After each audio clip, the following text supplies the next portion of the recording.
Démocrates du monde entier, peuple du Congo-Brazzaville, bonjour. Il est quasiment 1h26 du matin ici à Toronto, au Canada. Et nous sommes déjà dans la journée du 7 août 2017. Comme on vous avait promis de parler de cette fameuse affaire de gestion d'argent qui se passe au niveau du Congo-Brazzaville, il était donc nécessaire pour nous de pouvoir se connecter et de pouvoir vous expliquer ce qui se passe réellement. Pourquoi nous avions décidé de venir vous parler aujourd'hui? Parce que le Congo-Brazzaville aujourd'hui a une dette qui s'élève à quasiment à 120% de son PIB. Et les experts ont eu à démontrer que d'ici janvier 2018, la dette du Congo-Brazzaville passera à 160% de son PIB. Ce qui est très énorme. Ce qui aussi est une véritable catastrophe pour le Congo-Brazzaville, et ce genre de dette n'a jamais existé dans l'histoire de toute l'humanité. Et pourquoi donc le Congo est arrivé à ce genre de situation? C'est parce que vous aviez un type des investissements qui sont réellement basés sur des affinités ethniques, le tribalisme et le régionalisme. Vous avez au Congo-Brazzaville un homme qui se croit pour le roi, qui se décide de pouvoir endetter le pays à une certaine profondeur sans pourtant qu'il puisse recevoir l'aval de tous les Congolais. Nous savons tous que Denis Sassou Nguesso n'a jamais été élu au Congo-Brazzaville. Il a mis en place un mécanisme de vol et de répression et qui lui permet de se maintenir au pouvoir. Le tout dernier investissement que nous venons de voir, c'est celui d'un port qu'il a construit sur la rivière Alima, dans son village natal, il faut le préciser. Et ce port, c'est le port d'Oyo. Denis Sassou Nguesso a investi quasiment plus de 48 milliards de francs CFA pour la construction de ce port port d'Oyo sur la rivière Alima. Ce que nous, en tant qu'intellectuels congolais, nous avons trouvé que ce qui est anormal. Et comme vous le voyez déjà, Denis Sassou Nguesso a eu à faire des investissements déjà lors de la construction de l'hôtel Alima Palace, qui est une construction sur le sable, parce que nous avions vu que toutes les fois qu'il pleuvait dans cette région d'Oyo, l'hôtel se trouvait inondé. Et puis nous avions aussi vu la clientèle de cet hôtel. Ce n'est pas une région qui est vouée au tourisme. Donc il y a zéro tourisme qui arrive dans ces environs. La clientèle est zéro. Donc c'est un hôtel qui rapporte 0 francs CFA au peuple congolais. Nous avions aussi vu l'aéroport d'Olombo qu'il a conçu dans une zone marécageuse, qu'il a investi des milliards de francs CFA, voire même des milliards de dollars. Et cet aéroport ne sert pas au peuple congolais, mais sinon c'est un aéroport qui sert seulement à Denis Sassou Nguesso, du fait qu'il utilise cet aéroport pour l'atterrissage des armes de guerre et des armes chimiques qu'il utilise contre le peuple congolais. Nous venons là de voir le port d'Oyo, que nous allons donc vous montrer en image. Comme vous le voyez, ce port que vous voyez ici, c'est le nouveau port que Denis Sassou Nguesso venait de construire sur la rivière Alima au niveau du Congo-Brazzaville. Chers compatriotes, nous allons donc vous montrer quelques cartes hydrologiques du Congo-Brazzaville pour que vous puissiez comprendre de quoi nous sommes en train de parler ici-là. En ce qui concerne les cartes hydrologiques au niveau du Congo-Brazzaville, nous allons donc vous montrer d'une manière générale les cartes hydrologiques au Congo du Congo-Brazzaville, comment ça se présente. D'une manière générale, comme vous le voyez dans l'image, les affluents du fleuve Congo qui déversent les affluents en provenance de toutes les rivières au Congo-Brazzaville qui déversent au niveau du fleuve Congo. Ici, vous avez le fleuve Congo qu'on vous présente ici, et vous aviez la rivière Alima est ici, la Lefini est là. Vous avez la rivière la Sanga et vous avez le Lubangui. Nous allons donc vous montrer une carte qui va vous présenter une vue un peu plus claire du fleuve Congo, des affluents du fleuve Congo. Comme vous le voyez sur cette carte-ci, vous aviez la rivière Alima. D'une manière générale, vous voyez que la rivière Alima est ravitaillée par quelques fleuves qu'on n'a pas pu identifier, mais ces fleuves-là ont pour origine des petites rivières au niveau du Congo-Brazzaville. Donc vous avez la rivière Alima. Comme vous le voyez, l'Alima n'est connectée à aucune rivière en revenant de l'extérieur. Donc s'il s'agit de faire de l'activité économique, vous voyez que des activités économiques qui peuvent venir au niveau de la rivière Alima ne peuvent être que des activités économiques liées à la pêche intérieure du Congo-Brazzaville. Donc cela veut dire que cela ne rapporterait quasiment rien à l'économie congolaise. Sinon, c'est des pêcheurs traditionnels que vous aviez qui vivent au niveau du nord du Congo et donc qui assurent leur pêche au niveau de l'Alima. Et donc, tout poisson pêché au niveau de l'Alima peut certainement être mis dans des petits paquets. Éventuellement, ça peut être déversé au niveau du fleuve Congo et éventuellement arriver à Brazzaville. Et si nous essayons de voir la rentabilité de ce port que Denis Sassou Nguesso venait de construire au niveau de l'Alima, ça n'apporterait quasiment rien au peuple congolais. Par contre, si nous essayons de voir la rivière comme l'Alikwala ici présent, vous voyez l'Alikwala, la Mosaka, toutes ces rivières l'Alikwala il y a un point de concurrence à ce niveau ici. Si nous essayons de voir des rivières comme l'Engwe, c'est des rivières qui prennent source au niveau du Cameroun, et aussi nous avons des rivières comme Mambili qui ont aussi des ressources au niveau du Cameroun. Donc éventuellement ces rivières-là, avec la Likwala, se connectent, ont un point de concurrence à ce niveau. Et si nous essayons de voir que si un port, un investissement de celui de 48 milliards que l'administration de venait d'effectuer au niveau de l'Alima pouvait être placé à ce niveau, au niveau de la Likwala Mosaka, nous pouvons donc croire que ce port pourrait donc être capable de désengorger toute cette zone du Cameroun. Donc en prenant les marchandises en provenance du Cameroun, éventuellement les acheminer à ce niveau du nouveau port qu'on pouvait construire, et éventuellement ces marchandises pouvaient arriver au niveau du fleuve Congo et arriver à Brazzaville, ainsi de suite.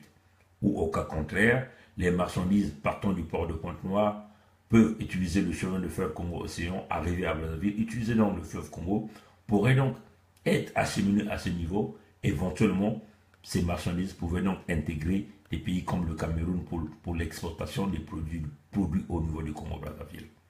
La deuxième possibilité, c'est celui d'utiliser le Bangui, puisque nous savons que le fleuve Ubangui, d'une manière générale, a deux grands affluents. Donc, nous allons donc essayer de vous montrer les deux grands affluents du fleuve Ubangui. D'une manière, comme vous le voyez, on va essayer d'agrandir, comme ça vous allez bien certainement les voir. Il y a deux grandes rivières au niveau de l'Ubangui. Donc, c'est la rivière Koto, qui partent jusqu'au Tchad d'une manière générale. Donc, on va essayer d'agrandir on va essayer d'agrandir cette carte. Je ne sais pas si on aura la possibilité de bien le faire. Comme vous le voyez, ces deux affluents que vous avez au niveau de l'Ubangui et la rivière Koto, ces deux rivières partent jusqu'au Tchad pour essayer de ravitailler le bassin du lac Tchad. Donc, nous voyons que le Bangui pourrait servir d'un vrai relais économique qui pourrait donc essayer de pouvoir aider le Congo-Brazzaville d'une manière générale. Donc par le Bangui, nous pouvons voir que nous pouvons essayer de désenclaver la République centrafricaine d'une manière générale. Par le Bangui, on peut, là, puisque la rivière Koto et la rivière Mba, ces deux rivières-là, passent par la République centrafricaine. Et en ce moment-là, nous pouvons donc essayer, par la rivière Ubangui, de désenclaver la République centrafricaine, éventuellement d'arriver jusqu'au lac Tchad pour pouvoir continuer de donner au Congo-Brazzaville le critère de pays de transit. Vous voyez, donc un port de grande renommée qu'il venait de construire au niveau de la rivière Alima pouvait aussi être construit au niveau de la rivière Ubangui ou l'Ubangui-Chari. En ce moment-là, ces deux rivières, Koto et Chari, ce sont ces deux rivières qui déversent jusqu'au bassin du lac Tchad. Et ces deux rivières, par ces deux rivières, on est donc capable de pouvoir acheminer des marchandises en provenant soit de Brazzaville ou du foufou qu'on peut produire au niveau du nord de Brazzaville, au niveau de Odzala, au niveau du PK45, ainsi de suite. Et donc, toutes ces marchandises peuvent être vendues au niveau du Tchad en utilisant le fameux grand port qu'on pouvait construire et éventuellement donner de l'activité économique sur le bassin du Congo. Donc, chers compatriotes, comme on vient de vous le dire, les deux grands, le grand port qu'on pouvait construire, au lieu de le construire sur le fleuve Alima, ici comme vous le voyez, sur le fleuve Alima, on pouvait le construire sur la Likwala Mosaka ou la Sanga. Éventuellement, on pouvait donc le construire sur le fleuve Ubangui pour pouvoir essayer de désenclaver la République centrafricaine, éventuellement le Tchad. Chers compatriotes, j'ai dit dans le projet que nous avons parlé, parce que nous avons eu à faire une grande présentation dans laquelle nous avons parlé des boulevards fluviaux d'investissement.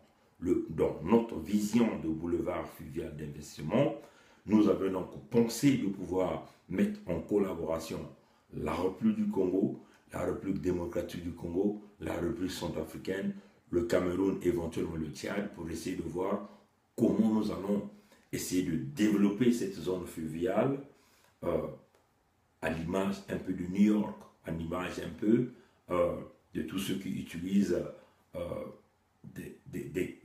dans des grands pays, par exemple, vous voyez tout au long des rivières, vous voyez des grandes constructions qui attirent des investissements.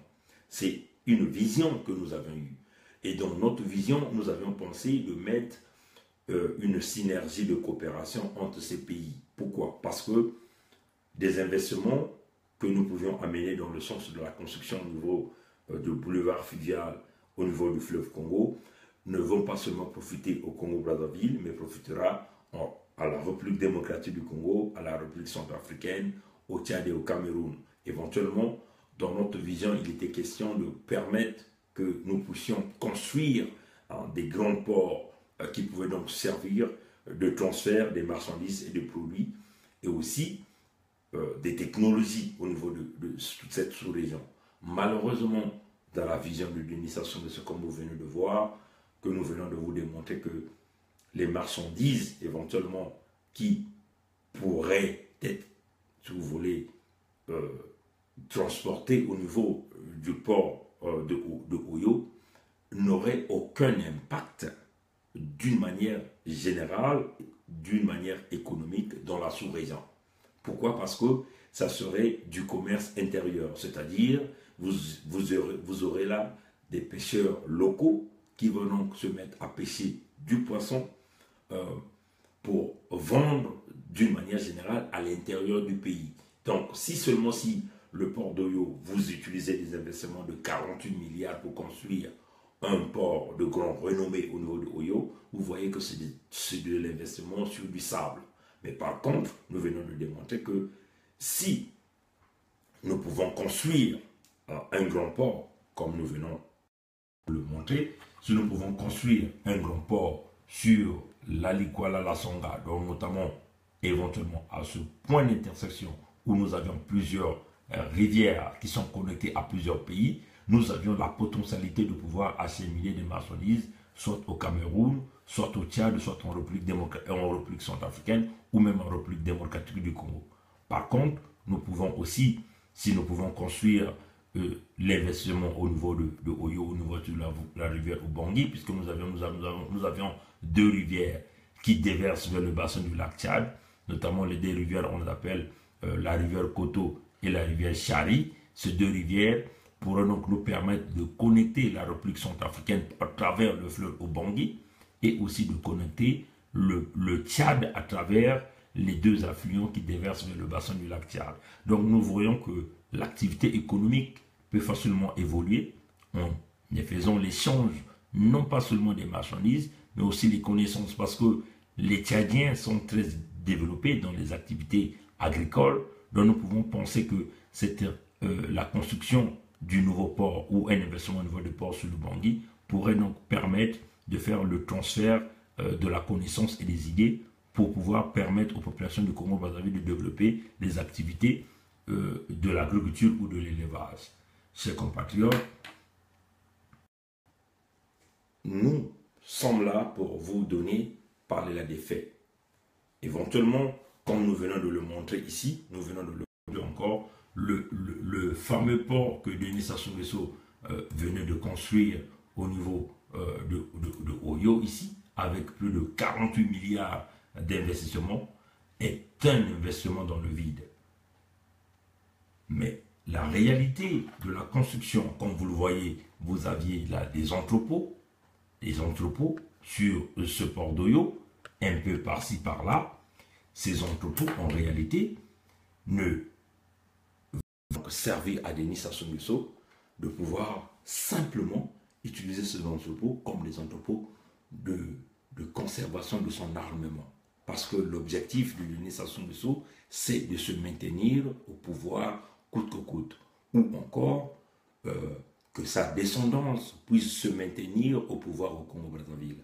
Donc, dans sa vision, dans sa tête de paranoïaque, il faut le dire ici, dans sa vision de paranoïaque, il pense que tout doit être fait à Oyo. Dans son projet de destruction du Congo, il a pensé tout transférer à Oyo, c'est-à-dire vouloir même récupérer le côté économique de la capitale économique Pointe-Noire, de pouvoir le transférer à Oyo, vouloir récupérer la capitale politique qui est Brazzaville, vouloir le transférer à Oyo. Donc son plan, c'est de faire de Oyo en même temps la capitale économique, en même temps la capitale politique.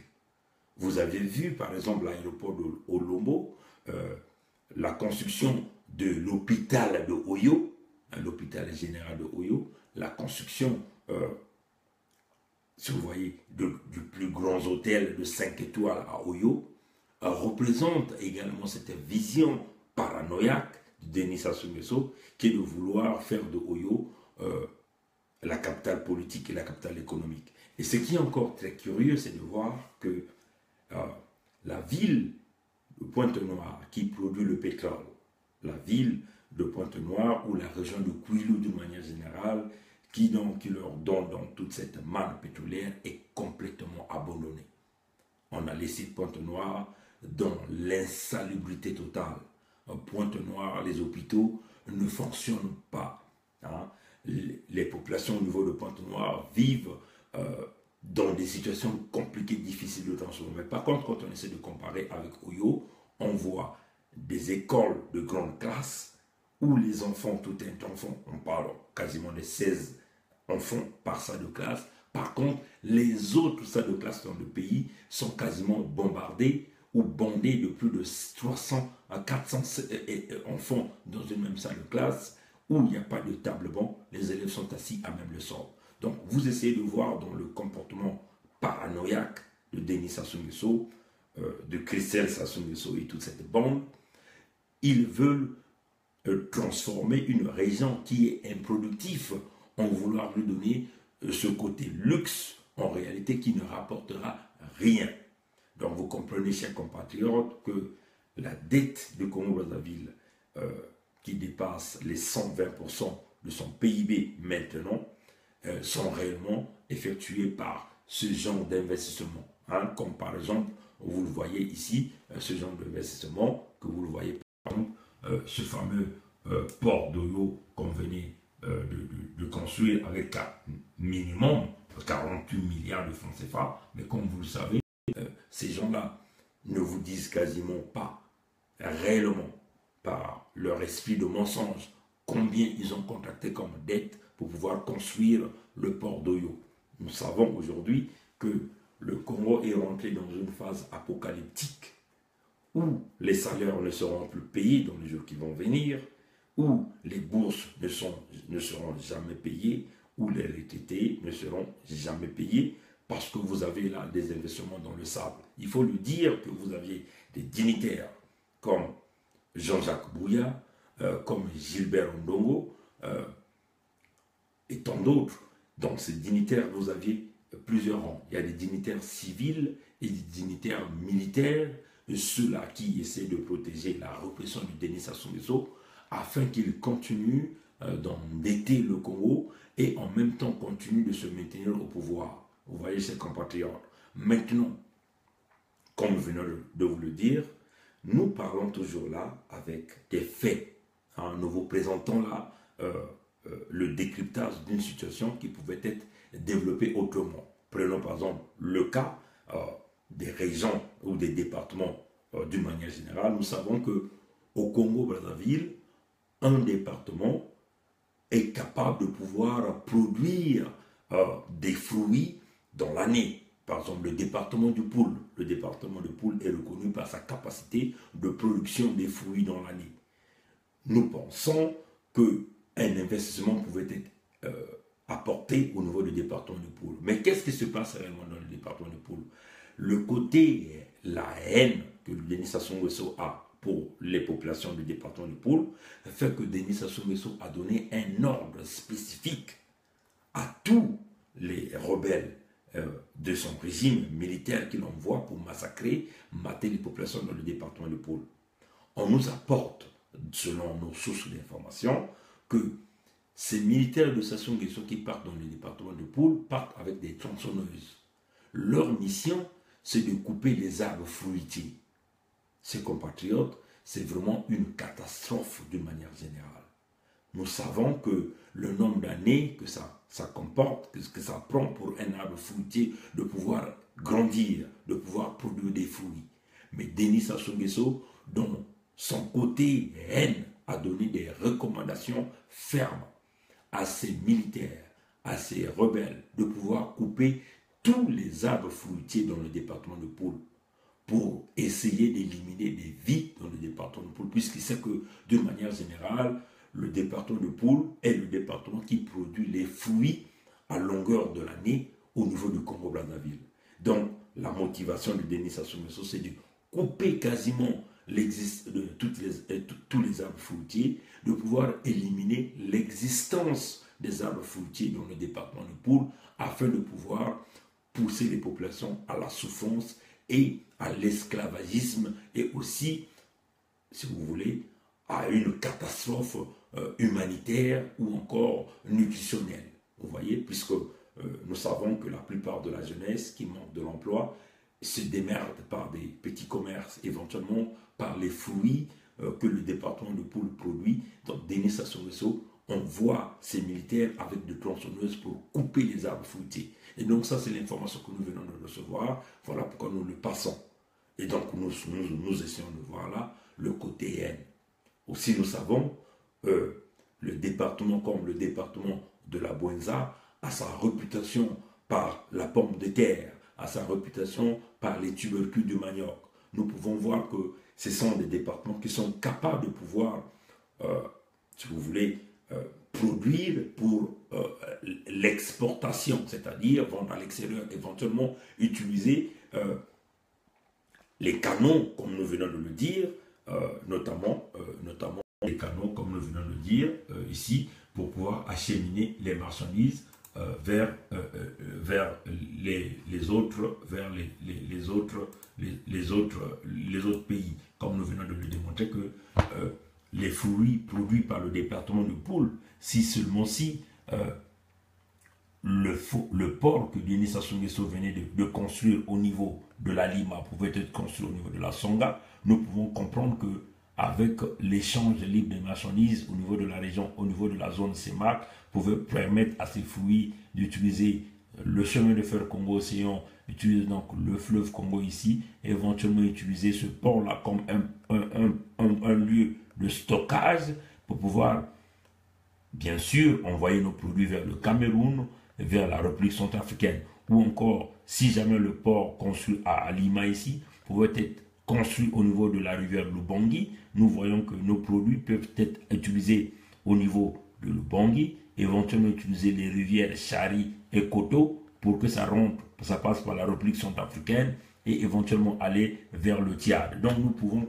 en ce moment-là penser que le Congo pouvait donc continuer d'assurer son rôle de pays de transit, éventuellement, non pas seulement de pays de transit, mais aussi les rivières pouvaient être donc utilisées comme des sources d'argent pour pouvoir faire fonctionner l'activité économique. Et si l'activité économique fonctionne, ça veut seulement dire que c'est de l'emploi qu'on donne aux jeunes Congolais. Ça veut seulement dire que c'est le banditisme qu'on va éliminer au niveau du Congo-Brazzaville. Ça veut seulement aussi dire que c'est de l'indépendance qu'on donne à la jeunesse, vous voyez, chers compatriotes. Mais, comme vous venez de le voir, à la place de pouvoir construire ce port, faire ses investissements dans des endroits appropriés, Denis Sassou Nguesso et sa bande préfèrent le faire à Oyo, parce qu'ils veulent vouloir transformer une zone qui n'a aucun intérêt économique, de pouvoir lui donner le côté économique, mais qui ne rapportait rien. Mais dans la même foulée, il s'agit là de dire que c'est une souffrance de plus qu'il veut ajouter aux jeunes Congolais du Nord. De la même façon qu'il est en train de le faire aux jeunes du Sud, il est en train de le faire aux jeunes Congolais du Nord. Vous voyez, parce qu'aucun jeune Congolais du Nord est capable d'aller trouver un emploi dans ce fameux port de Oyo qu'il venait de construire, parce qu'il n'y aura pas d'activité économique, il n'y aura absolument rien. Par contre, Denis Sassou Nguesso a construit ce port de Oyo pour l'utiliser comme l'entrepôt, pour les utiliser comme des potentielles zones dans lesquelles il va pouvoir recevoir du matériel militaire, des armes de guerre, des armes chimiques, afin qu'il continue de les utiliser pour continuer à mater les populations du Nord et du Sud d'une manière générale. Maintenant, chers compatriotes, nous allons là essayer de vous donner quelques explications. Dans notre pays, le Congo-Brazzaville, nous savons qu'au niveau de Kintélé et aussi dans les plateaux, ont une réputation d'avoir des bonnes terres pour pouvoir essayer de cultiver la patate, de cultiver aussi les tubercules de manioc, éventuellement de pouvoir les transformer. Voyez, mais dans le plan de Denis Sassou Nguesso, il ne permet pas à ces zones de pouvoir utiliser ou transformer les produits qui doivent donc servir de transformation dans l'année. Vous voyez? Donc, ce qu'il fait, il essaie de tout ramener au niveau de Oyo. Nous avions vu aujourd'hui, nous savons que le département de Poul, le département de la Bouenza, le département de l'Ignari, ce sont des départements qui ont des terres arides, et même le département de la Lekumu, qui ont des terres très riches pour des activités comme l'agriculture, l'élevage, la pisciculture, ainsi de suite. Mais Denis Sassou Nguesso essaie de forcer la nature. Nous avons vu aujourd'hui son épouse part acheter des bœufs au niveau de Tchad, essaie de les placer au niveau de Oyo. C'est pas mauvais, mais il s'agit de dire ici que ces terres-là ne sont pas capables de pouvoir assurer ces activités à grande échelle pour pouvoir essayer de donner ce côté économique au Congo-Brazzaville. Nous avons vu autre temps, il est venu avec un projet, un ministre, un champ, mais nous nous posons la question, où en sommes-nous avec ce projet, chers compatriotes? Donc c'est une façon de vous dire qu'il est quasiment 2 heures du matin à Toronto, au Canada. Nous ne dormons pas, nous réfléchissons, nous travaillons, nous passons tout notre temps à faire des recherches et éventuellement apporter de l'information au peuple congolais.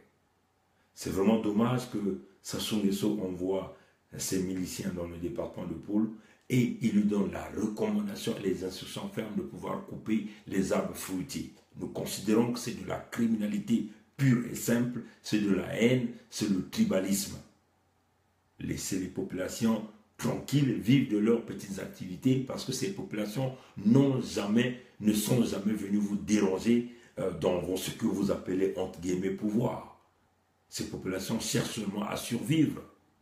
Les arbres fruitiers prennent du temps pour pouvoir grandir et commencer à produire des fruits.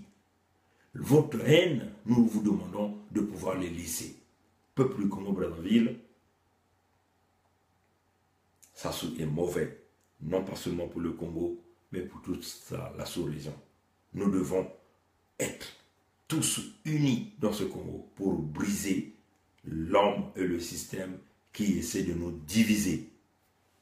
Nous devons être tous unis pour briser ces gens-là qui complotent contre tout un peuple. Peuple congolais, le danger qui est en train de venir au Congo-Brazzaville, c'est ce fameux fils de Kiki là. Chers compatriotes, soyons vigilants. Nous devons tout faire pour briser ces gens-là. Si nous voyons comment ces gens-là ont brouté les moyens du Congo-Brazzaville, ça nous pousse à s'étonner. C'est vraiment l'étonnement, l'étonnement, l'étonnement. Ces gens-là ont volé, chers compatriotes, à l'heure où nous parlons, 120% du PIB congolais. C'est incroyable. Les Nguesso, les Ondongo, Gilbert Ondongo, c'est le ministre de Finances le plus stupide que le Congo n'a jamais connu. On peut dire le plus abruti, les gens qui n'ont aucune notion. Les Jean-Jacques Bouya, c'est des véritables voleurs, des véritables criminels. Les Kiki, c'est des véritables voleurs. Dites qu'ils nous disent dans quelle école ils ont été, dans quels instituts ils ont étudié. Vous comprenez, ces compatriotes? Ces gens-là sont en train de voler. Tout ce qu'ils savent, c'est tuer et voler. Ils ont volé 120% du PIB congolais. Et cela entraîne l'apocalypse économique, l'apocalypse humanitaire, le désastre que le Congo n'a jamais connu. Et quand nous voyons les gens comme des Mathias Nzan venir faire leur conférence de presse, nous raconter les mêmes choses sans pourtant dire la solution, alors c'est vraiment regrettable. Et nous avons entendu leur conférence de presse, ils nous parlent d'un dialogue, mais il ne peut jamais y avoir un dialogue avec des gens qui brisent le Congo. Nous devons tout faire. La solution n'est pas par un dialogue, la solution est militaire. Nous le disons encore. La solution pour la situation du Congo-Brazzaville, pour ramener le Congo à une paix véritable, elle est militaire. Les dialogues que les Mathias Nzan vient nous parler, c'est de la distraction pure et simple. Vous allez dialoguer avec Sassou? Vous croyez que vous allez dialoguer avec Sassou? Il va vous dire quoi? Il va vous imposer, non? Vous êtes allé dialoguer plusieurs fois à Evo, à Edolizi, ainsi de suite. À Brazzaville, ça a donné quoi? Vous êtes même parti à Dolizi, ça a donné quoi? La solution est militaire. Dites à Mathias Nzan, on va vous donner les noms. Les gens qui sont très riches au Congo-Brazzaville, vous serez peut-être déçus d'entendre ces noms-là. Mais nous leur demandons de faire leur part de responsabilité. Mathias Nzan, soi-disant de l'opposition modérée, mais il détient des multimilliards en dollars dans les banques en Suisse et partout dans le monde entier. Madame Mounari, elle détient des multimilliards dans les banques à travers le monde entier. Nous leur demandons de pouvoir investir cet argent pour nous permettre de chasser le criminel Denis Sassou Nguesso. Cet argent-là, ils les ont acquis avec l'argent du contribuable congolais. Nous vous disons aussi des noms de plusieurs dignitaires, des gens comme des M. Bouao, c'est des gens qui sont suffisamment riches avec l'argent du contribuable congolais. Nous leur demandons d'arrêter de nous embrouiller avec des discours inutiles qui ne serviraient plus à rien. Si nous citons ces noms, parce que nous avons là des preuves, nous avons là des audios, nous avons là des preuves qui existent, qui nous démontrent que ces gens-là sont des multimilliardaires en euros ou en dollars. Mais pourquoi ils ne peuvent pas investir cet argent-là pour pouvoir nous aider à se débarrasser d'un système qui est en train de pourrir le Congo? Alors, vous serez peut-être dessus que nous vous citons ces noms, mais nous ne sommes pas là pour pouvoir protéger qui que ce soit. Tous ceux qui ont travaillé pour le Congo, qui ont bénéficié des fonds du Congo, nous leur demandons de sortir cet argent-là. Il y a certains parmi eux qui ne travaillent pas, qui ne reçoivent pas de salaire, mais vous vous posez pas la question, comment ils font pour vivre? Est-ce qu'ils sont là pour essayer de nous embrouiller dans cette opposition, ou ils sont là réellement pour accompagner Sassou Nguesso pour continuer à commettre le forfait pour le peuple congolais? On en a marre, voilà pourquoi nous citons ces noms-là, on en a marre. Et nous, au Canada, on n'a pas peur de dire ce que nous savons. Toutes les informations que nous avons reçues, nous allons le dire. Tous les noms que nous avons, nous le disons. Donc, aux gens comme le Mathias Nzon, à Mme Mounari, à M. Boro, nous sommes fatigués d'écouter vos discours qui n'ont rien à voir avec la réalité. Ce que vous avez, investissez cet argent pour chasser la dictature au Congo-Brazzaville. La solution du Congo, elle est militaire. Elle ne passera pas par les discours. On en a marre avec les discours. Il faut qu'il y ait des actions pour chasser des nations sur le pouvoir. Et c'est l'unique moyen pour pouvoir débarrasser le PCT, devoir déboulonner des gens comme les Christelle Sassou, des gens comme le système mafieux qu'ils ont installé. Chers compatriotes, il est quand même très aberrant de voir que le Congo est en train de s'autodétruire et les Congolais sont restés tranquillement dans leur maison au niveau de Congo-Brazzaville. C'est incroyable. Est-ce que nous nous posons la question, est-ce que ceux qui sont au Congo sont en train de mesurer la gravité de la situation? Est-ce qu'ils comprennent qu'est-ce que c'est le PIB? Est-ce qu'ils comprennent qu'est-ce que c'est 120% du PIB? Est-ce qu'ils comprennent qu'en janvier 2018, nous dépasserons les 120%, nous passerons à 160, plus de 160% du PIB congolais? Est-ce que les compatriotes comprennent ça? Le CHU est en grève. Dans les jours qui vont venir, plusieurs administrateurs au niveau du gouvernement congolais iront aussi en grève. La situation, elle est très grave. Comment les Congolais sont restés tranquillement dans leur maison? Qu'est-ce qui empêche les Congolais de se mobiliser? Autrefois, nous avions dit Yombi a tout volé. Et les Congolais chantaient ça même dans les écoles. Comment vous aviez un homme qui est en train de voler, de détruire le Congo, en train d'endetter le Congo? Mais vous êtes pour vous tranquille dans des maisons en train d'assister. Mais qu'est-ce qui ne va plus dans les têtes de Congolais? Est-ce que ce sont ces matières fécales de Denis Sassou Nguesso qu'il vous fait avaler dans de l'eau que vous buvez, qui est en train de vous emmener dans ce côté de non-réflexion, qui est en train d'arrêter votre vision de réflexion? Peuple du Congo-Brazzaville, réveillez-vous. Le Congo est en train de partir à une destruction totale. Chers compatriotes, si nous sommes à 120% de notre PIB, et que là, on nous parle de la dévaluation du franc CFA, mais vous imaginez qu'est-ce qui arriverait à ce pays-là? 120% de dette de PIB, et avec la dévaluation du franc CFA qui va s'ajouter? Non, chers compatriotes, si vous nous voyez, il est 2 heures du matin. On va vous montrer l'heure, comme ça vous allez comprendre que nous ne dormions pas, nous travaillons. Vous voyez ici l'heure qu'il est. Il est 2 heures du matin à Toronto, au Canada, chers compatriotes. Nous ne dormons pas. Nous réfléchissons, nous nous posons plusieurs questions. Nous perdons même le sommeil parce que nous nous disons comment faire pour sortir le Congo de cette difficulté. Chers compatriotes, à Mathias Nzon, à M. Bouaou, à Mme Mounari, on vous dit vos discours, on en a marre. C'est l'heure des actions. La solution du Congo, nous comprenons pourquoi vous ne voulez pas des actions. Parce que vous voulez conserver votre privilège, c'est-à-dire vos guéris que ceux qui sont autour de ça vous apportent. On en a marre de voir ça. Il faut que ça change. Vous avez des femmes qui sont en train de pleurer nous tes jours. Vous avez des enfants qui pleurent nous tes jours. Vous avez des familles qui manquent de tout. Sassou est en train de massacrer, tout le monde sait que Sassou Nguesso est en train de tuer des gens dans le Poul. Une population dont le département de Poul c'était 350 000 habitants. Aujourd'hui, on nous parle de 100 et quelques mille seulement déplacés, refusant le département de la Bouenza. Et les autres sont partis où? En dehors de là, le Congo est en train de se faire piller, en train de s'autodétruire. Et les Mathias nous ont continué à nous venir avec des discours pour dire le dialogue. Mais c'est quel genre de dialogue vous êtes en train de chercher?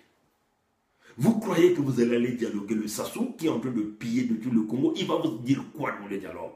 La solution, elle est militaire, on vous le dit. Nous demandons à Mathias Nzon, nous savons, vous avez des comptes bancaires en Suisse et partout dans le monde entier. On a les preuves.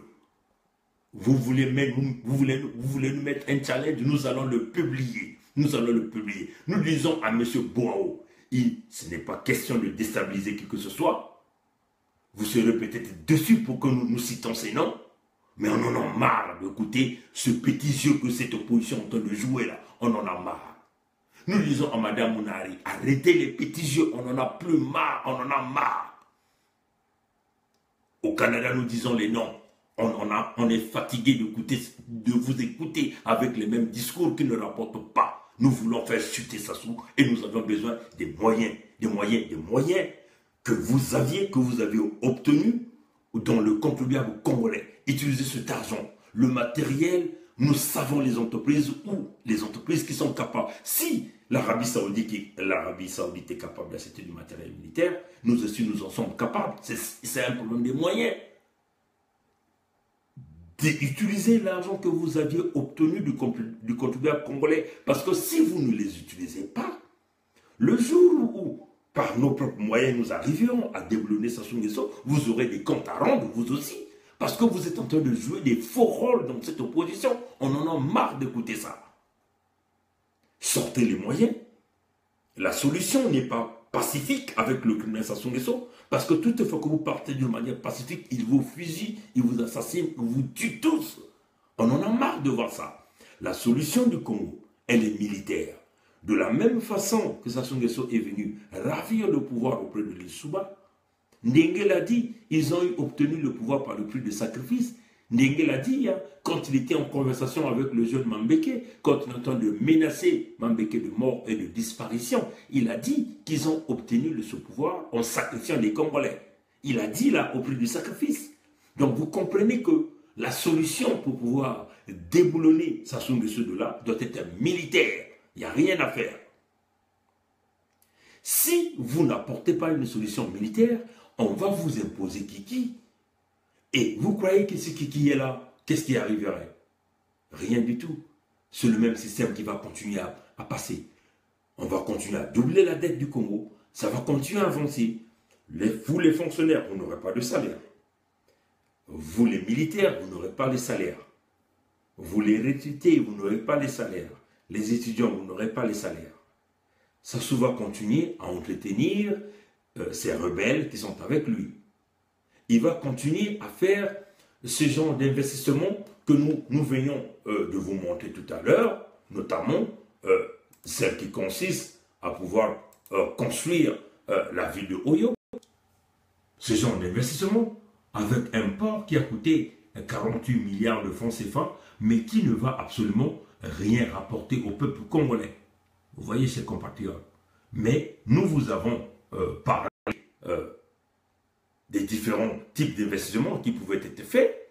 Malheureusement, le criminel Sassou Nguesso ne peut pas le faire parce que dans sa tête, il a des affinités ethniques et tribales. Hein? La proposition serait d'utiliser des rivières, c'est-à-dire déplacer ces constructions au lieu d'avoir le port à la rivière Alima, ici. Vous voyez? Mais on pouvait par contre l'emmener vers la Likwala Mosaka à ce point d'intersection pour que ça permette de faire cheminer les marchandises jusqu'au Cameroun, ainsi de suite. Ou encore au niveau de l'Ubangui pour que ça permette de faire cheminer les marchandises vers le Tchad et la République centrafricaine et le Tchad au travers la rivière Chari et le Koto. Malheureusement, le criminel Denis Sassou préfèrent le faire au niveau de Alima parce qu'il veut maintenir les Congolais en état d'esclavagisme. Peuple congolais, il est 2 h du matin, quasiment 2 h 11, comme on vient de vous le dire, encore vous montez l'heure pour vous dire que nous ne dormons pas, nous réfléchissons pour essayer de trouver une solution pour la situation du Congo-Brazzaville. Chers compatriotes, Sassou est mauvais, Kiki est mauvais, Claudia est mauvais, Dabira est mauvais, Ndengue est mauvais, Ebata est mauvais. Tous ces dignitaires sont mauvais pour le Congo. Nous devons nous battre par tous les moyens pour détruire toute cette lignée. Si nous ne détruirons pas cette lignée, ça sera toujours une catastrophe pour le Congo-Brazzaville. Soyons vigilants, soyons unis. C'est notre seul moyen. Nous demandons à tous ceux-là qui ont de l'argent, qui sont des multimilliardaires, nous avons cité quelques noms, prochainement nous citerons les autres noms, et ceux-là, ils sont de l'opposition. Nous en avons marre de voir l'opposition de manipulation. Quand on leur parle, bon, nous voulons venir détruire le Congo, ils sont là en train de se poser à ces idées-là parce qu'ils veulent sauvegarder leur ngiri qu'ils continuent de recevoir. On en a marre. Et nous, au Canada, on cite les noms et nous n'avons pas peur de les citer. Nous allons continuer de les citer. De la même façon que nous vous avons donné les idées de pouvoir mettre en place le comité technique électoral qui vous a permis de pouvoir déceler que Sassou Nguesso n'avait jamais gagné l'élection, de pouvoir déceler que Sassou avait eu 8%. Ces idées-là ce sont ces idées qui sont parties du Canada et nous vous avons donné ces idées. C'est de la même façon que nous venons citer les noms quand vous êtes en train de tourner, de jouer au jeu. On en a marre. Vous avez de l'argent que vous aviez bénéficié par du patrimoine congolais, que vous avez caché dans plusieurs banques. Vous, les soi-disant membres de l'opposition modérée ou membres de l'opposition radicale, on s'en fout de tous ces termes. Tout ce que nous avons, mettez au moins les 1/10 de ce que vous avez pour que ça nous permette de pouvoir acheter les mêmes équipements que Denis Sassou Nguesso a, mais plus fort que ce qu'il a, pour pouvoir nous aider à changer le Congo et à déstabiliser ce système criminel, à complètement les effacer afin d'apporter la délivrance et la véritable paix au niveau du Congo-Brazzaville. La solution du Congo, on répète, ça ne passera ni par le dialogue, parce que les dialogues, ils en ont eu, et vous avez toujours un seul homme qui joue le rôle de boulanger pour pouvoir manipuler, apporter la haine, la division dans ce pays. Et nous, personnellement, nous croyons que si nous pouvons détruire le système, détruire les individus qui apportent la division, la haine, nous apporterons la paix au Congo-Brazzaville. Chers compatriotes, tel était, comme on vous avait promis, le décryptage du système. Éventuellement, les investissements sur le sable, comme celui de port de Oyo, avec 48 milliards de francs CFA, plus de 48 milliards, parce que ces gens-là, il ne faut jamais accepter tous les chiffres qu'ils vous donnent, puisque le FMI même reconnaît qu'ils ont fait ils ont présenté des faux documents avec des faux chiffres, avec des faux comptes, vous voyez, parce que ces gens-là sont habitués à manipuler, à mentir, hein, parce qu'ils sont bâtis sur manipuler, sur la manipulation et sur le mensonge. Ces gens-là sont des voleurs, il faut le dire. Sassou Nguesso est paresseux, il est voleur, il faut le dire. Parce que quand les gens arrivent à voler 120% du PIB, c'est inimaginable. Ça pousse, nous nous souvenons, nous quand on grandissait, quand on vous disait votre papa est voleur ou votre oncle est voleur, ça faisait la honte de la famille. Mais pour ce grand groupe-là, pour cette bande de criminels et de gangsters de Brazzaville, ça ne leur fait pas honte de voler. Le vol, c'est dans leur sang, c'est dans leur tête. Mais la seule façon d'arrêter ce vol, c'est de briser et de détruire ces gens-là, de détruire le système. Voilà un peu le grand message que nous tenons à dire. Nous avons été lents, mes chers compatriotes, Des fois, on n'a pas le choix. Il va falloir qu'on explique, qu'on explique, qu'on explique. Peuple du Congo-Brazzaville, démocrate du monde entier, la souffrance du Congo-Brazzaville va engloutir l'Afrique centrale. Le chaos qui est en Afrique centrale, au Congo-Brazzaville, va engloutir l'Afrique centrale. Comme vous venez de le voir, l'expert sénégalais venait d'expliquer, il n'y a pas assez de réserves pour les francs CFA à cause de la zone Afrique centrale. Mais si nous essayons de voir la zone de l'Afrique centrale, c'est bien Sassou Nguesso qui est à l'origine de cette destruction du franc CFA, de manque de réserves. Pourquoi? Parce que Denis Sassou Nguesso joue le rôle de la déstabilisation de la sous-région. Sassou Nguesso arme les musulmans en République centrafricaine et les chrétiens, les Séléka et les anti-Balaka. Sassou Nguesso est le financier des Séléka, le financier des anti-Balaka. Il est en même temps le financier du gouvernement centrafricain. Donc vous comprenez le jeu que Sassou Nguesso est en train de jouer dans la sous-région pour essayer d'être un homme important. On l'a vu aussi, il a essayé de mettre son nez au niveau de la situation de la Libye pour vouloir être le médiateur avec une manipulation qu'il a créée au niveau de l'Union africaine pour qu'on essaie de lui nommer, donner un petit titre, qu'il soit le représentant, je ne sais pas quoi, de la Libye. Vous voyez, les pétrodollars qu'il a reçus entre 2006 et 2014 lui a permis quasiment d'acheter le monde entier. Et ce qui est curieux, que la plus grande partie des grands politiciens dans le monde entier vont s'accroupir derrière Denis Sassou Nguesso parce qu'ils vont donc prendre de l'argent sué.